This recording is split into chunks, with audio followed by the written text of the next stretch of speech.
Hello guys, ഇതാ അങ്ങനെ ഞങ്ങൾ 3 മണിയായപ്പോൾ മേക്കപ്പ് തുടങ്ങി. അപ്പോഴേക്കും ഞങ്ങളൊക്കെ റെഡിയായി ഇരുന്നിട്ട് കുട്ടിയെ വിളിച്ചു. കുട്ടി വേഗം കുളിയൊക്കെ കഴിഞ്ഞിട്ട് ഞങ്ങളുടെ റൂമിലേക്ക് വന്നു.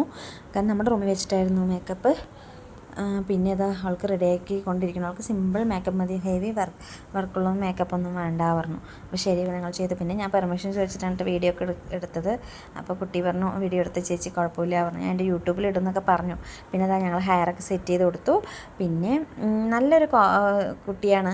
അതേപോലെ തന്നെ അവൾ കല്യാണം കഴിക്കാൻ പോണ പയ്യൻ സൂപ്പർ. നമ്മൾ നല്ല ഫ്രണ്ട്ലി ആയിട്ടാണ് നന്നായി സംസാരിച്ച് നമ്മുടെ വീട്ടിലൊരു കുട്ടിയെ പോലെയാണ് ഞങ്ങൾക്ക് തോന്നിയത്. ഞങ്ങൾക്ക് നന്നായി ഇഷ്ടപ്പെട്ടു ബ്രൈഡിനെ. അതേ പയ്യനെയും നന്നായി ഇഷ്ടപ്പെട്ടു. പിന്നെ ഞങ്ങളിതാ സാരിയൊക്കെ ഉടുപ്പിച്ച ശേഷം ഗോൾഡൊക്കെ സെറ്റ് ചെയ്ത് കൊടുക്കണു. ഇത് കഴിഞ്ഞ് 8 മണിക്കാണല്ലോ അവർക്ക് താലി കെട്ട്. പിന്നെ ഇതാ കുറച്ച് ഞങ്ങൾ ഫോട്ടോ ഒക്കെ എടുക്കണം പറഞ്ഞു. പിന്നെ അവൾ റെഡി ആയത് അവൾക്ക് നന്നായി ഇഷ്ടമൊക്കെ പെട്ടു. നിങ്ങൾക്ക് എങ്ങനെ നന്നായി ഇഷ്ടപ്പെട്ടു എന്ന് വിചാരിക്കണം. പിന്നെ അതോടൊപ്പം തന്നെ അപ്പോഴേക്ക് ഇതെടുത്ത് കഴിയുമ്പോഴേക്കും പിന്നെ അവൾക്ക് ഫോട്ടോഷൂട്ടിന് വന്നു. പിന്നെ ആ കുട്ടിക്ക് ഇതാ ഫോട്ടോ എടുത്തുകൊണ്ടിരിക്കുന്നത് കഴിഞ്ഞിട്ട് വേണം അവൾക്ക് താഴെ കെട്ടിന് അമ്പലത്തിലേക്ക് പോകാൻ. അത് കഴിഞ്ഞിട്ട് വേണം ഞങ്ങൾക്കൊന്ന് അമ്പലത്തിൽ പോയി ഇതുവരെ വന്നിട്ട് ഗുരുവായൂരപ്പനൊന്ന് തൊഴുന്നുണ്ടാവുമല്ലോ. പിന്നെ ഞങ്ങളിതാ ഗുരുവായൂരപ്പനൊക്കെ തൊഴുതി. ഇനി റിസപ്ഷൻ വീഡിയോയിൽ വീണ്ടും കാണാം. Okay bye. എല്ലാവർക്കും വീഡിയോ മേക്കപ്പ് ഇഷ്ടപ്പെട്ടു എന്ന് വിചാരിക്കുന്നു.